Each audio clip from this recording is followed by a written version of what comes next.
Welcome back to the Network Plus training series. Today we're cracking open domain 4, network security. And here's the thing about security, it's the domain where bad decisions cost you the most. It's the domain where, honestly, most of the embarrassing breaches you read about last year happened because someone ignored one of the concepts we're covering today.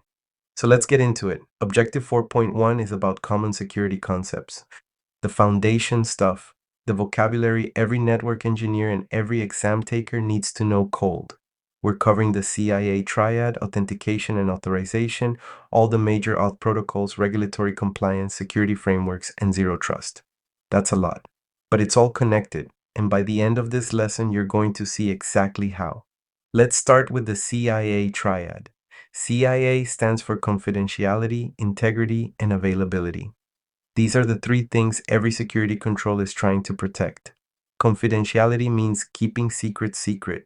Only authorized parties can see the data. Encryption, access controls, and authentication all protect confidentiality. Integrity means the data hasn't been tampered with. Cryptographic hashes, digital signatures, and version control all protect integrity. Availability means the data and services are accessible when you need them. Redundancy, backups, and DDoS protection all protect availability. Every security decision you make should ask, which of these three am I protecting? And what am I potentially weakening in exchange? Because there's always a trade-off. The most available system has no access controls. The most confidential system is one you can barely reach. Security is a balance, and the CIA Triad gives you the vocabulary to talk about that balance. Now, authentication. This is the part where we prove you are who you say you are. Every admin gets taught the 5 factors of authentication. Something you know, a password or PIN, something you have, a phone, a token, a smart card, something you are, fingerprint, face, retina, something you do, the rhythm of your typing, a signature pattern, and somewhere you are, your geographic location or network. They sound like a riddle. They're really just different ways to prove it's actually you. The password, something you know, that one failed us decades ago. You know how many breaches started with a leaked password last year? Pretty much all of them. MFA isn't optional anymore. It's table stakes. If your organization still relies on passwords as a single factor, you're not practicing security. You're practicing denial. MFA, multi-factor authentication, means combining 2 or more factors from different categories. Password plus phone, password plus fingerprint, password plus hardware token. The magic is that even if one factor gets compromised, the attacker still needs the other one. Phishing steals passwords all day long. Phishing doesn't steal the hardware token sitting in my pocket. A quick exam note. Two-factor authentication, or 2FA, is the most common form of MFA.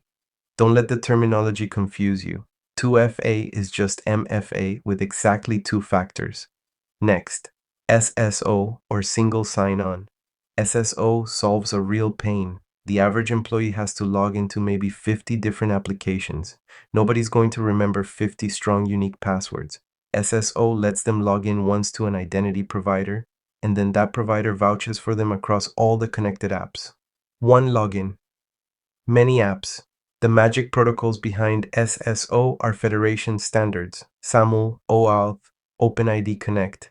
Federation is when one organization's identity system trusts another organization's identity system. You log into Google once, and now you can log into every sign-in with Google service on the internet.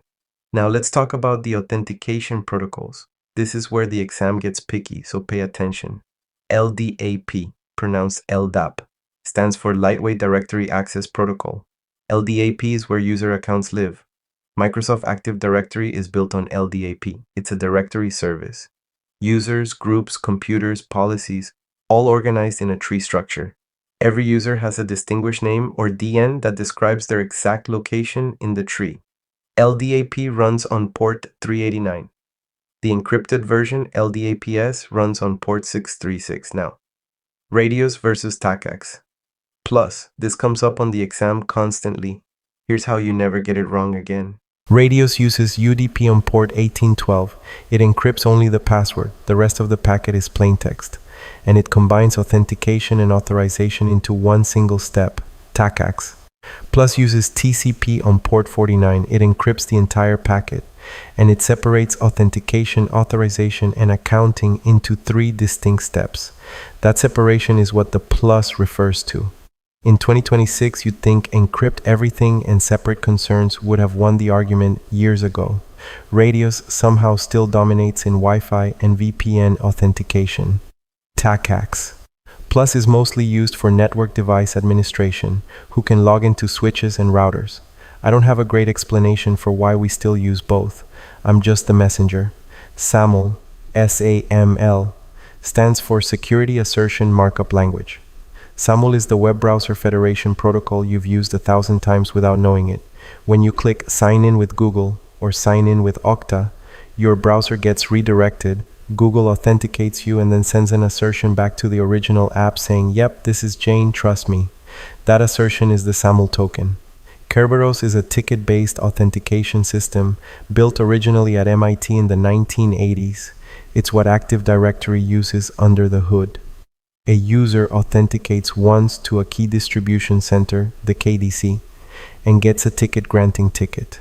From that, they can request service tickets to access specific resources. The magic of Kerberos is that the user never sends their password to the services they're accessing, just sign tickets. One warning, Kerberos is time sensitive. If your clocks drift by more than about 5 minutes, Kerberos tickets start rejecting, which is why we covered NTP so carefully back in Objective 3.4, okay? Authentication, that's who you are. Authorization, that's what you're allowed to do once you're in. There are 2 major authorization models on the exam, RBAC, Role-Based Access Control, and ABAC, Attribute-Based Access Control. RBAC is simple. Users get assigned to roles. Roles have permissions. If you're in the engineering role, you can access the engineering share. If you're in the HR role, you can access the HR database. It's static, it's predictable, and it scales well. ABAC is dynamic. Instead of predefined roles, access is decided at request time based on attributes: the user's department, their location, the time of day, the sensitivity of the resource, the device they're using. ABAC policies look like allow access to financial data if the user is in finance and on a corporate device and during business hours and in the US. Much more powerful, much more complex to build and audit. The principle that threads through all of this is least privilege. Give every user and every system exactly the minimum permissions they need to do their job. Nothing more.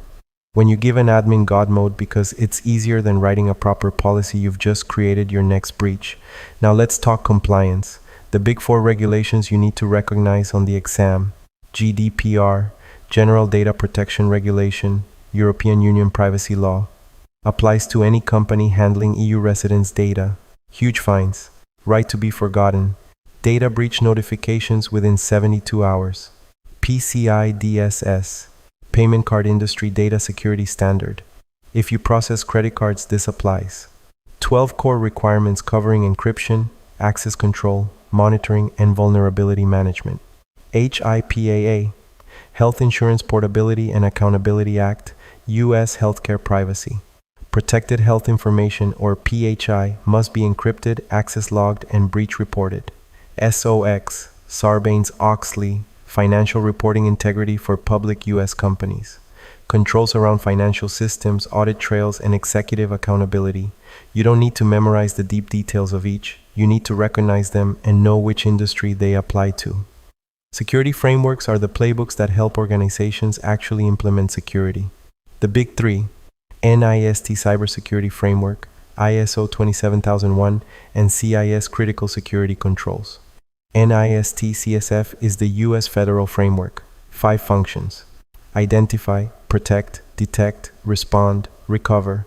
ISO 27001 is the international certification standard. CIS Controls is a prioritized checklist. 18 concrete controls you can start implementing today. Finally, Zero Trust.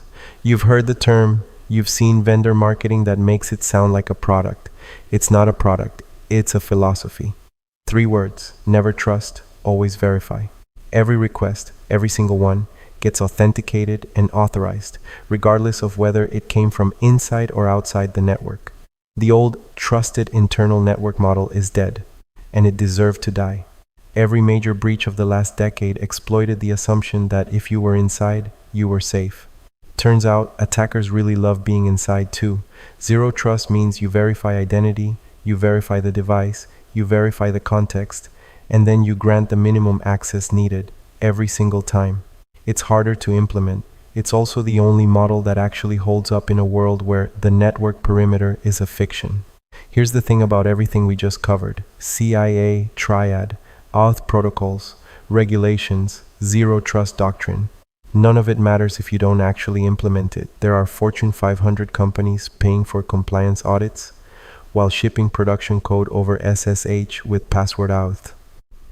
The gap between what we teach and what we deploy is where every breach lives. Close that gap.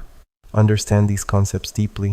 And when you're sitting in a security review meeting years from now and someone proposes something sketchy, you'll know exactly why it's sketchy, and you'll be the person who speaks up. That's Objective 4.1. In the next lesson, we're going to look at the attacks themselves, how they work, what they exploit, and how to recognize them on the exam and in the wild. See you there.